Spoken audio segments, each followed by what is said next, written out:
Hello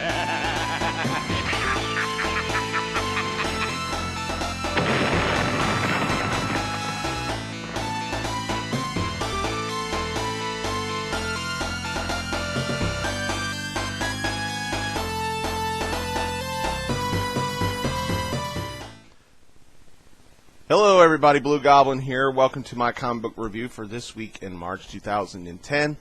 Thanks for joining me, everybody. As you can see, I had enough time to fit another review into my schedule. I'm still in the middle of my renovations, and yes, unfortunately, I'm still without the posters, but don't worry, the posters are still intact, and they'll be back eventually, so don't fret.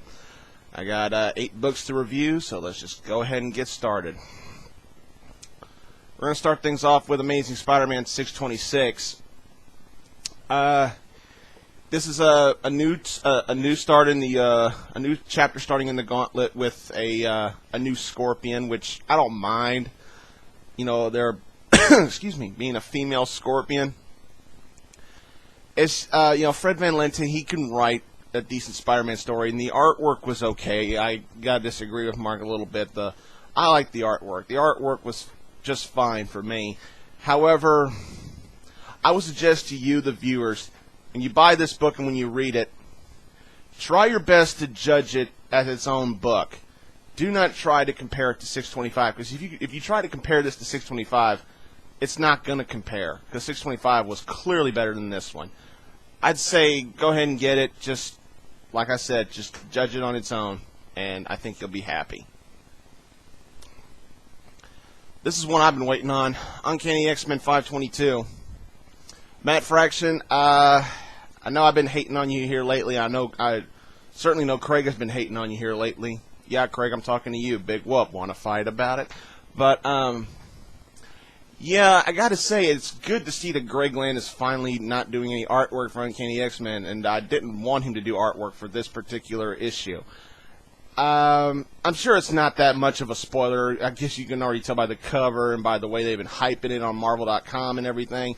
Yeah, Kitty Pryde's basically back, and but I won't spoil the little swerve that they threw in there after she came back. I am thankful for Matt Fraction for one thing. A lot of other reviewers I've been watching here on YouTube are saying that, you know, the main reason Uncanny X-Men hasn't been doing that well lately is because it's really plot heavy, and I agree with that. They use sometimes, not all the time, but sometimes they would take like 3 or 4 plots all at once and just smush it all into one book. Sometimes that works, and sometimes it doesn't. And in Uncanny X-Men, it doesn't work. But I am thankful that they took the one plot in this book, which is getting Kitty Pryde back on Earth, and they stuck with it. I got to give them props for that. So all in all, I'd say this book was good. I'd say it's well worth your time and well worth your money. Go ahead and give it a try. If you like Kitty Pryde, I think you'll like that book. Let's keep rolling. Captain America. This is Captain America 604 with Ed Brubaker writing. I'm probably going to get some heat for this, but I gotta be honest. Captain America is just this series is just not excuse me. It's just not captivating me as well as it used to now that Steve Rogers is back. You know, I'm one of the fans who thought that Bucky was doing a fine job as Captain America. It was good. And you bring Steve Rogers back, you bring back the 50s fake insane Cap back. You got Bucky back in his original Bucky Barnes outfit from World War II and everything. I'm like, really? And the main focus is the Falcon, and it's just, to me, it feels like just a big mess. And I didn't even bother to read the Nomad part, and it's not worth $3.99, so it's gonna flop. Let's just roll on. The Rise of Arsenal, number 1 of 4. This is part of the Justice League Rise and Fall. Oh, man. This gave me and one of my friends, Ken Jackson, gave us a chill after reading this book. This book is very edgy. It's definitely pushing it. They talk about a certain character dying, and they go into great detail to explain how she died, and the 2-page spread with Red Arrow, Roy, you know, going in to identify the body at the morgue is just, it's tough to look at. That's just my opinion.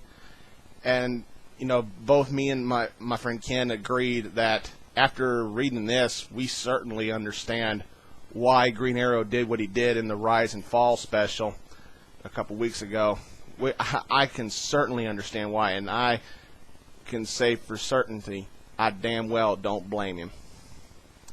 That was good. I'd recommend you give that book a read. It's just a little tough on you. All right, XFactor 203. Peter David writes an XFactor book. That's all you need to know for it to be great. This is still, in my opinion, the best X-Men related book out there on the market. Great stuff. I love the character development for Guido. Guido shines in this book. Very well done, very well put together, and Peter David is a master of cliffhangers. He knows how to end an X-Factor book on a nice cliffhanger that just makes you go, holy crap. I kind of saw it coming, but at the same time I kind of didn't see it coming, and when I saw the cliffhanger, and I was like, oh, damn it! I can't wait for 204. That's all I'm going to say. Just get that book and enjoy it. Oh, God, New Avengers. New Avengers 63. I try to give this series a good try. I try to keep giving this book a shot, and this is one of those series that's hit and miss with me, because of, 90% dialogue thanks to Brian Michael Bendis, but I just love this team. It's just too much dialogue. That's the one thing I don't like about Brian Michael Bendis. It's just like 85-90% dialogue. It's not necessary, and it takes place in Siege 3, which we already know what happens in Siege 3, so again, we get another flop. I'm sorry. Next, Mighty Avengers 35. Dan Slott. How you doing, Dan? Thank you. This was fantastic. Great. I loved it. I said before, this feels like, classic Avengers stories. You got the return of Ultron, which, just say that. Ultron's back. Instant awesome for me. I've always loved Ultron, and it's good to see Ultron back looking like Ultron, not a silver naked wasp like in the beginning of this series. Sorry to all you fans who loved seeing a silver wasp naked.